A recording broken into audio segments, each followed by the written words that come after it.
Halo semua, seperti yang kita tahu, emas adalah logam mulia yang sering diolah menjadi berbagai perhiasan seperti gelang, cincin, kalung, dan lainnya. Selain itu, emas juga populer sebagai alat investasi, yang biasanya dalam bentuk koin emas atau emas batangan. Menariknya, di masa lalu, emas juga digunakan sebagai alat pembayaran, atau yang dikenal sebagai uang berbentuk emas. Karena standar emas mudah diterima dan digunakan oleh masyarakat sebagai alat pembayaran yang sah. Selain itu, nilai standar emas cenderung lebih stabil dibandingkan logam lainnya. Sejarah peradaban pertama yang memakai emas sebagai alat bertransaksi, yakni pada kerajaan Lydia yang berlokasi di daerah Turki, sebelah barat sekitar 550 tahun sebelum Masehi. Emas yang dikenal sebagai logam mulia telah lama menjadi salah satu alat pembayaran tertua di dunia. Kelangkaan emas membuatnya menjadi sangat berharga bagi masyarakat.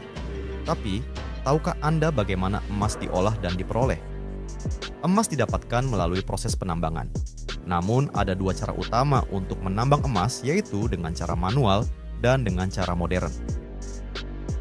Kali ini, kita akan membahas prosesnya dari awal hingga emas ini digunakan menjadi berbagai perhiasan. Pertama, cara modern dilakukan melalui eksploitasi yang dimulai dengan penelitian oleh para ahli. Mereka akan memeriksa area atau lokasi yang diyakini memiliki kandungan emas yang melimpah. Metode ini membantu menentukan lokasi yang tepat untuk memulai proses penambangan. Setelah lokasi yang dipastikan banyak mengandung emas ditemukan, para peneliti akan mengambil sampel dari area tersebut. Setelah sampel diambil, selanjutnya sampel tersebut akan dibuat menjadi model 3D untuk mengetahui kandungan apa saja yang terdapat pada area yang mengandung emas. Selanjutnya adalah melakukan peledakan dan penggalian di area tersebut. Peledakan ini bertujuan untuk menghancurkan batuan keras, dan penggalian membantu mencapai lapisan dalam. Kemudian, dengan bantuan alat berat, bebatuan atau ore diangkut dari lokasi tersebut. Ore ini kemudian dibawa ke laboratorium untuk dianalisis lebih mendalam, agar bisa mengetahui kadar emas yang terkandung di dalamnya. Hasil dari analisis ini akan membedakan ore menjadi dua jenis, high grade ore dengan kandungan emas tinggi dan low grade ore yang memiliki kandungan emas lebih rendah. Penentuan grade ore ini juga berpengaruh pada proses pengolahan ore selanjutnya. Tahap berikutnya, bebatuan yang tidak mengandung emas disebut sebagai waste rock atau limbah batuan.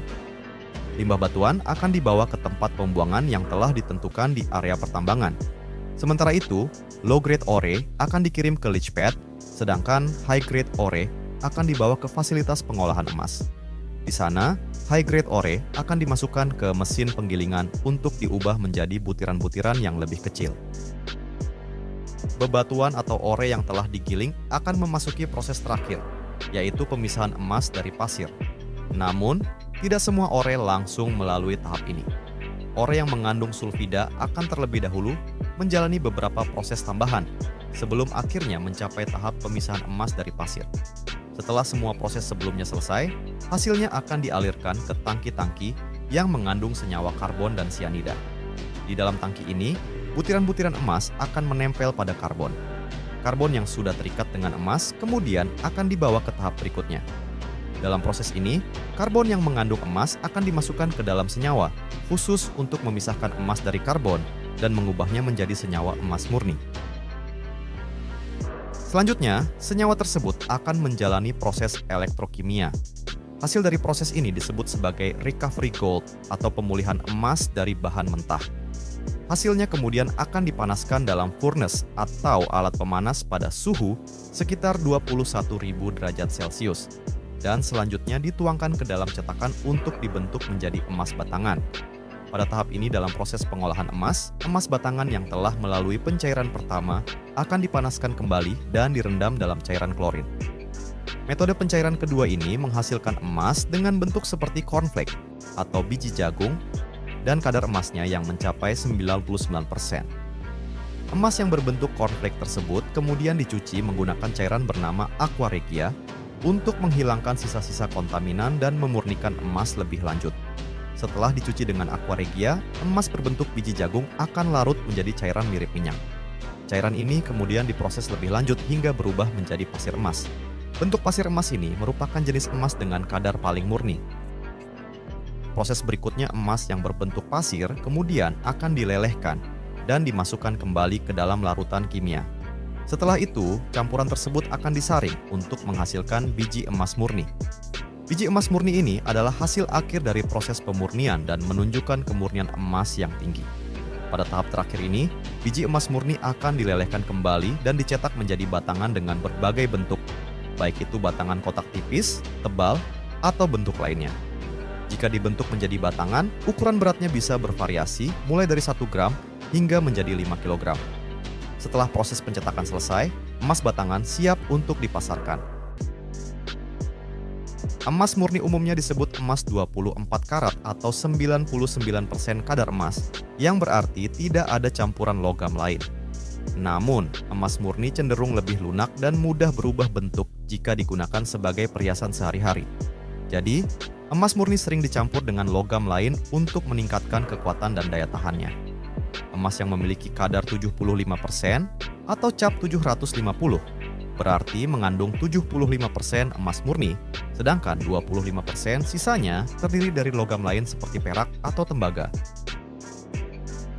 Perlu kalian ketahui, warna emas bisa diubah sesuai keinginan dengan mencampurkan logam lain. Misalnya, menambahkan tembaga dapat membuat emas berwarna kemerahan, sementara menambahkan perak akan memberikan nuansa kehijauan pada emas. Di sisi lain, penambahan palladium atau nikel akan menghasilkan emas berwarna putih.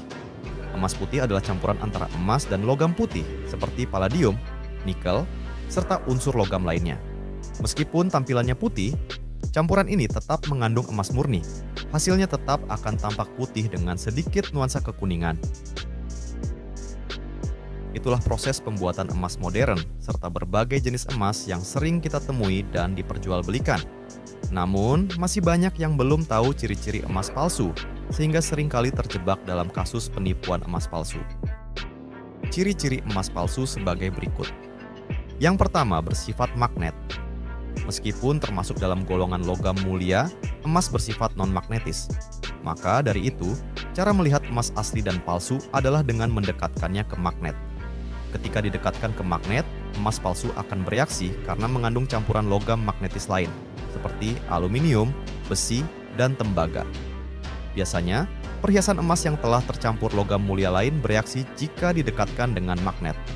Pasalnya, kadar emas yang bagus untuk perhiasan adalah sekitar 75% atau setara dengan 18 karat. Kedua, kurang padat.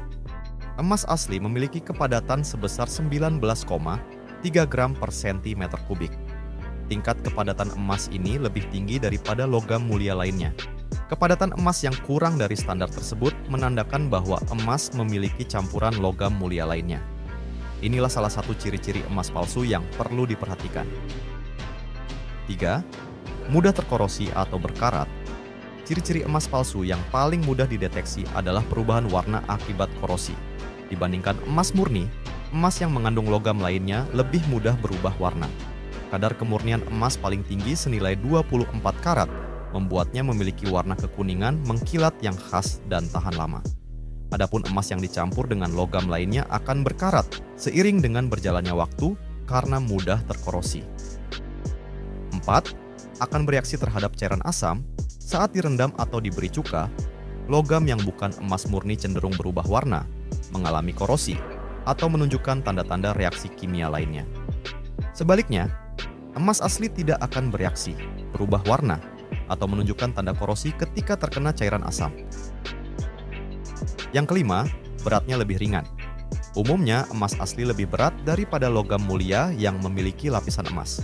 Hal ini bisa dibuktikan dengan menimbangnya langsung atau mencoba mengangkatnya. Logam yang harganya lebih murah relatif ringan ketika diangkat atau dikenakan sebagai perhiasan. Untuk itu, mengenakan perhiasan emas dengan kadar kemurnian tinggi akan terasa berbeda dengan perhiasan logam mulia lainnya yang hanya dilapisi emas di bagian luarnya. Itulah beberapa ciri-ciri emas palsu yang dapat memberikan informasi tambahan sebelum Anda memilih emas untuk kebutuhan. Terima kasih telah mengikuti perjalanan pembuatan emas ini. Jangan ragu untuk meninggalkan komentar atau pertanyaan Anda, dan sampai jumpa di konten berikutnya.